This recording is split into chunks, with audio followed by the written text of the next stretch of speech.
આમ આદમી પાર્ટીના ધારાસભ્ય ચૈતર વસાવા અને એમની સાથે 9 જેટલા લોકોને 7 વર્ષની જેલની સજા ફટકારવામાં આવી, પરંતુ જે એક આરોપી શકુંતલા વસાવા છે તેમને જામીન મળી ગયા હતા.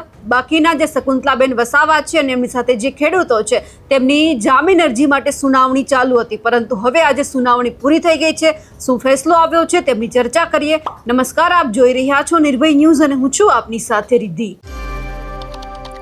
શકુંતલાબેન વસાવા અને એમની સાથે જે અન્ય ખેડૂતો છે એ તમામની જામીન બાબતે આજે સુનાવણી છે તે પૂરી થઈ ગઈ છે. આપણે જોયું કે બુધવારે સૌથી પહેલા સુનાવણી થઈ, પછી શુક્રવારે બીજી વાર સુનાવણી હાથ ધરવામાં આવી, મંગળવારે અન્ય કોઈ કારણો એવા હતા કે સુનાવણી છે તે હાથ ધરવામાં નહોતી આવી, પરંતુ જે બુધવારે સુનાવણી હાથ ધરવામાં આવી તેમાં વધુ એક તારીખ પડી હતી, એટલે કે ગુરુવારના રોજ આપણે જોયું કે આજે જે આ સુનાવણી થઈ રહી હતી તેમાં જે સરકારી વકીલ છે તેમણે પોતાની દલીલો પૂરી કરી. કારણ કે બુધવારના રોજ જ્યારે જેટલા વકીલ છે, જે શકુંતલાબેન વસાવા હોય કે ખેડૂતોના જે વકીલો, એ તમામે પોતાની દલીલો પૂરી કરી હતી. એ બાદ સરકારી વકીલે જે જસ્ટિસ વિમલ કે વ્યાસ છે તેમણે એવું કહ્યું હતું કે અમારા તરફથી જે દલીલ કરવાની બાકી છે એમના માટે તમે અમને સમય આપો, અને સમય આપવામાં આવ્યો આજનો, એટલે કે આજે સરકારી વકીલની ફક્ત સુનાવણી બાકી હતી. સરકારી વકીલને સાંભળવામાં આવ્યા, તેમણે ઘણી બધી દલીલો કરી.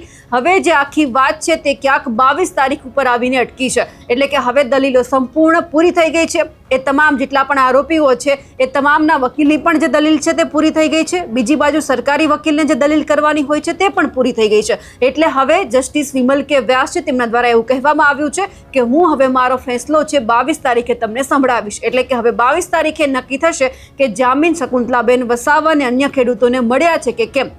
કારણ કે સવાલ હવે એ થઈ રહ્યો છે કે જો 22 તારીખે ખબર પડશે, અને એ જ પહેલાં હવે આમ આદમી પાર્ટી છે 20 તારીખે ક્યાંક સહી ઝુંબેશ પણ શરૂ કરવા જઈ રહી છે.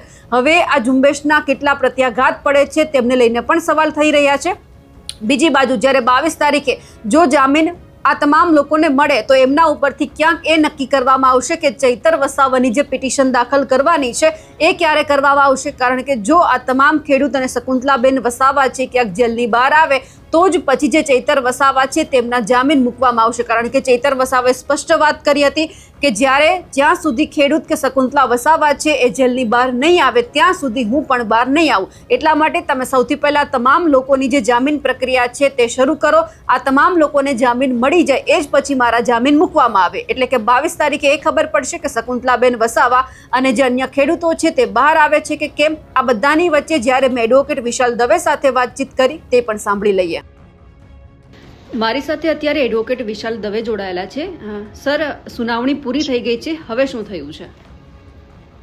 ગઈકાલે અમારી સુનાવણી પતી ગઈ હતી. આજના રોજ સરકારી વકીલ સાહેબની સુનાવણી હતી, એ પણ એમની સુનાવણી બંને જામીન અરજીમાં પતી છે. હવે નામદાર કોર્ટે 22 તારીખ આપી છે ઓર્ડર માટે. ઓકે, અને આજે ચર્ચા શું કરવામાં આવી છે? આજે સરકારી વકીલશ્રીએ એમની દલીલો મૂકી અને એમનો પક્ષ મૂક્યો. કોર્ટ 22 તારીખે પર મૂક્યું છે. ઓકે, અને જ્યાં ખેડૂતો અને શકુંતલાબેન આ બંનેનું સાથે છે કે અલગ અલગ? બંનેનું સાથે છે. ઓકે, એટલે હવે 22 તારીખે ખબર પડશે કે જામીન મળે છે કે કેમ. જી જી જી જી સર, આપ અમારી સાથે જોડાયા, ખૂબ ખૂબ આભાર. મારી સાથે અત્યારે એડવોકેટ વિશાલ દવે જોડાયેલા છે. સર, સુનાવણી પૂરી થઈ ગઈ છે, હવે શું થયું છે?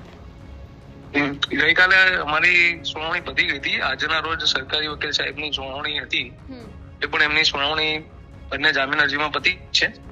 હવે નામદાર કોર્ટે 22 તારીખ આપી છે ઓર્ડર માટે. ઓકે, અને આજે ચર્ચા શું કરવામાં આવી છે?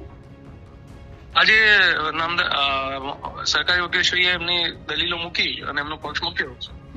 કોર્ટ 22 તારીખે પર મૂક્યું છે. ઓકે, અને જ્યાં ખેડૂતો અને શકુંતલાબેન આ બંનેનું સાથે છે કે અલગ અલગ?